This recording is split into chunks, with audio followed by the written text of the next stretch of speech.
Welcome back to another episode of Fantastic Descriptions, a YouTube channel dedicated to the fine art of narrative storytelling and description as it takes place in your tabletop role-playing game. I'm your host, Neil Aiken, and today we're looking at improvised descriptions.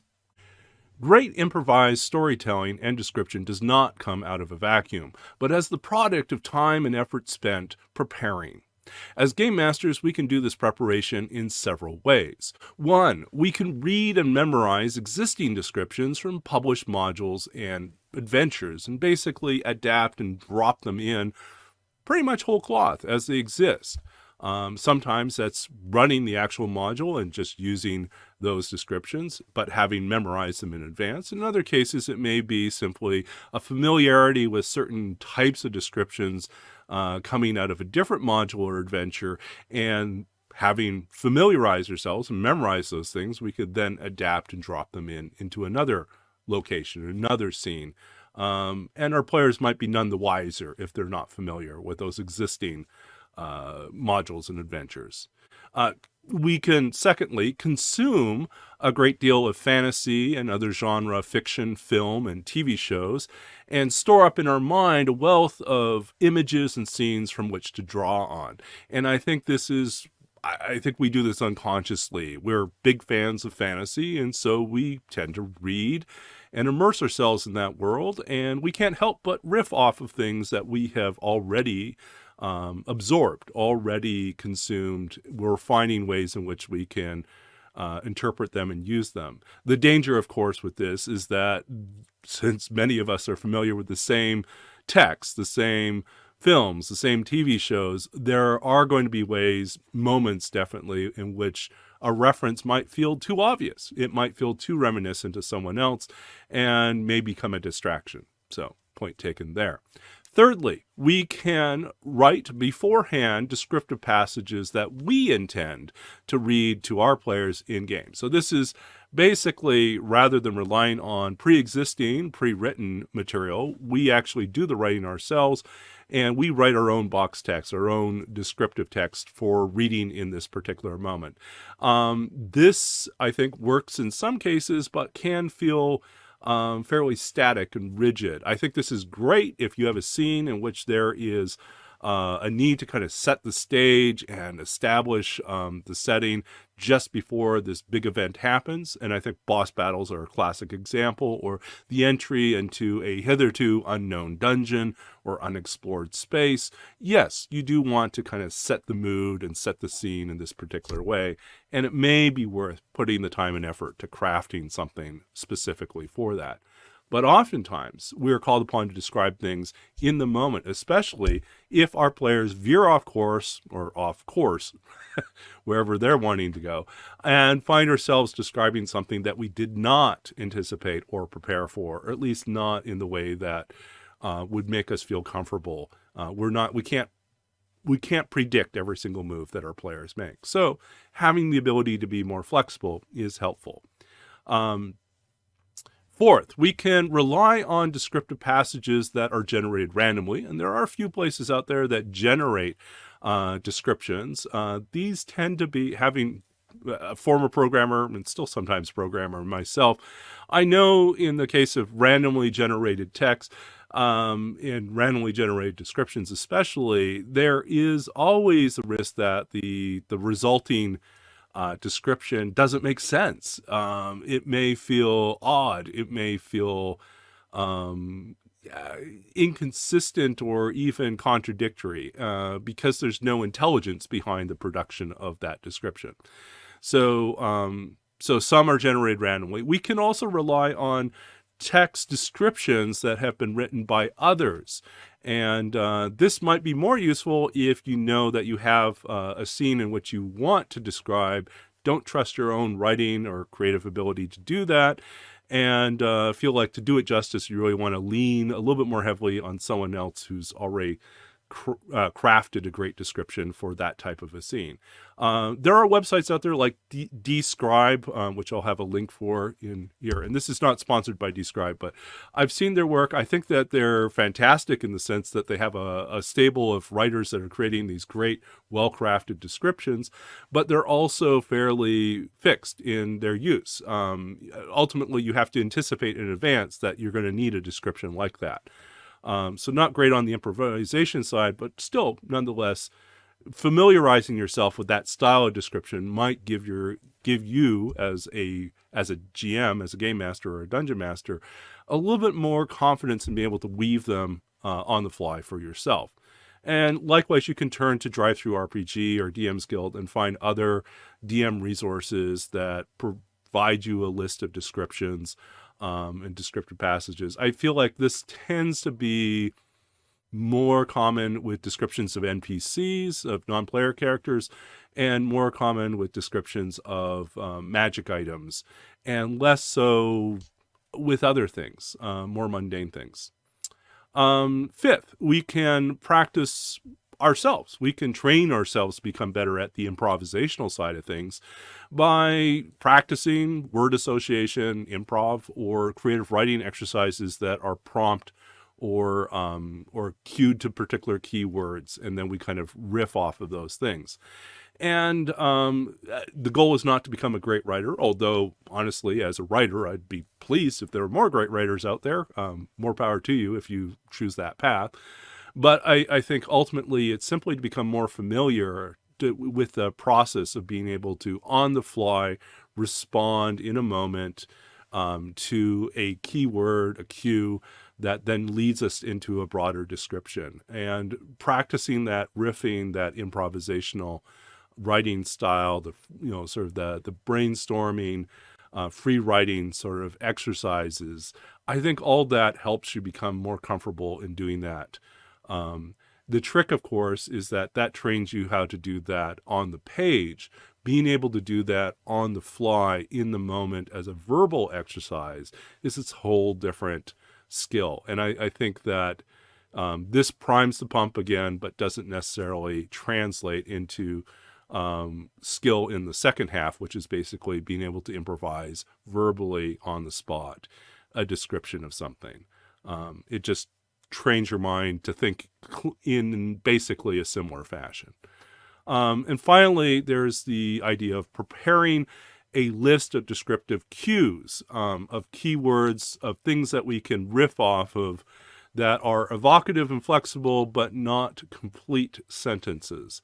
And that's to say that rather than say, I'm going to write out 10 or 15 different descriptions of doors in case I need to describe a door, and then in the moment have to kind of rifle through all your different papers to find that list of descriptions and to decide which one you want to use. All this bogs down play. You don't want to have to do that. You want to be able to instantaneously, or as near instantaneously as possible, switch into giving a description that feels unique and interesting, but also is not labored, or at least the labor of it is concealed from the players. The last is somewhat akin to an artist's palette, the way a painter might assemble a small selection of colors from which other colors can then be created by mixing them together, or from which an entire scene can be created by applying them according to some sort of plan or vision.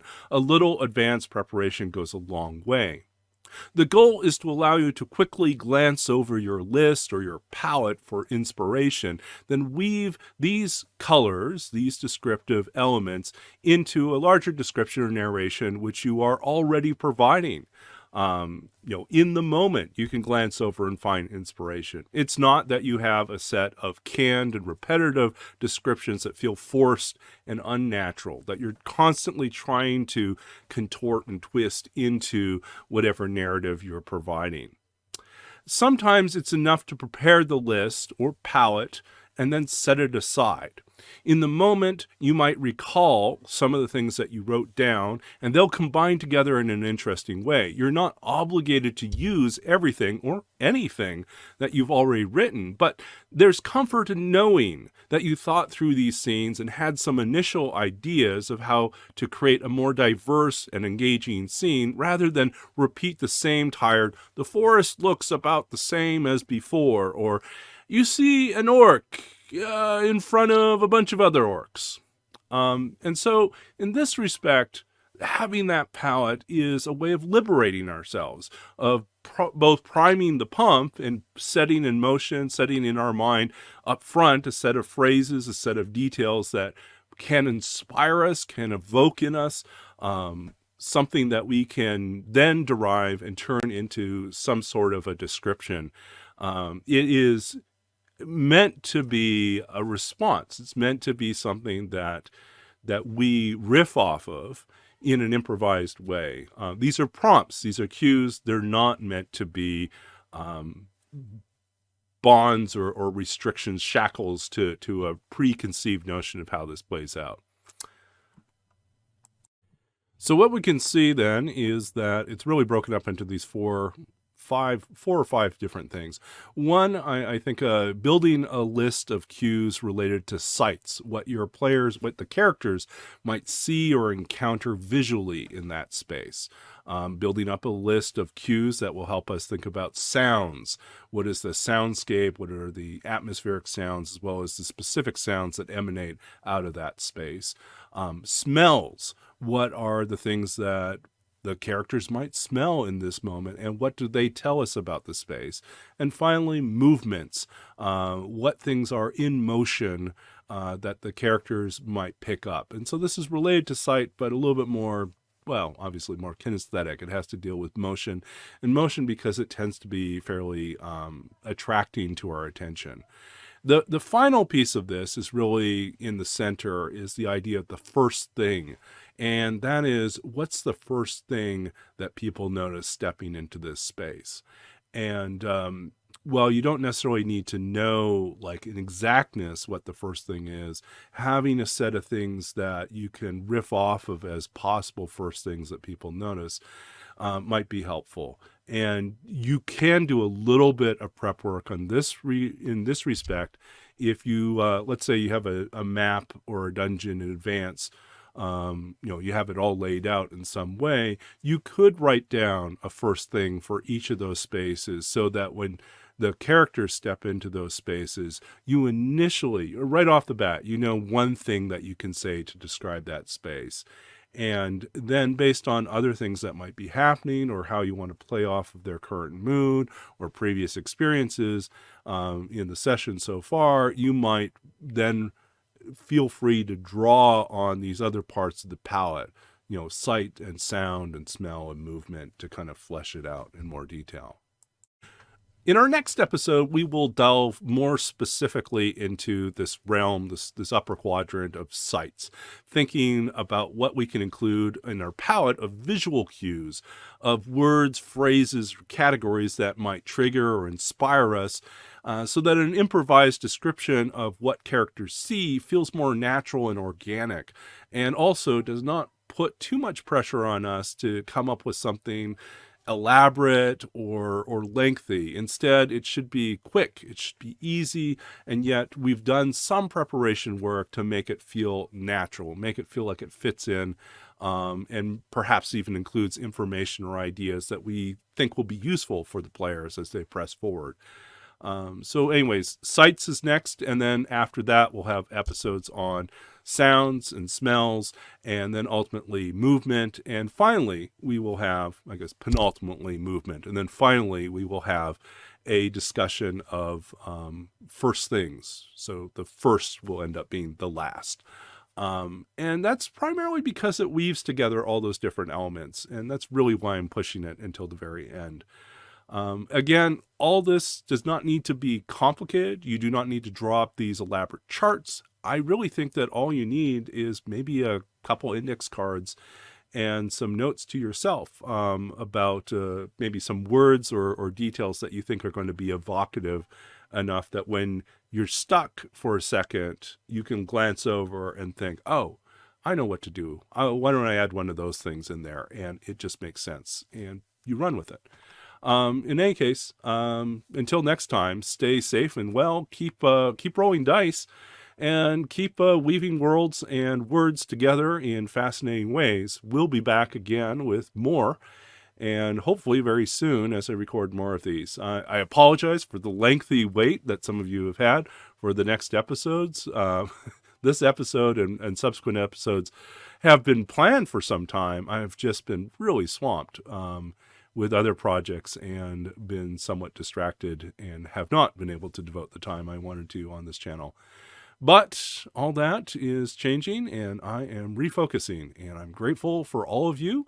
So if you like these videos and like this content, please, like the video, give it a thumbs up, and comment below with your suggestions, your experiences, and your ideas about how to make descriptions, improvised descriptions, more compelling and interesting. And what you found to be a great tool in your quest to become a better DM or GM. I'm grateful for other DMs and GMs out there who are making content and talking about similar issues. And I'm grateful for all of you who stick around and support this. So if you like what I'm doing, please subscribe to the channel and share these videos with others if you think it will be helpful to them. And we'll be back again soon with more content, more discussion about narrative storytelling and description as it takes place in your role-playing game. And until then, well, roll high, take care, and we'll see each other soon. Bye.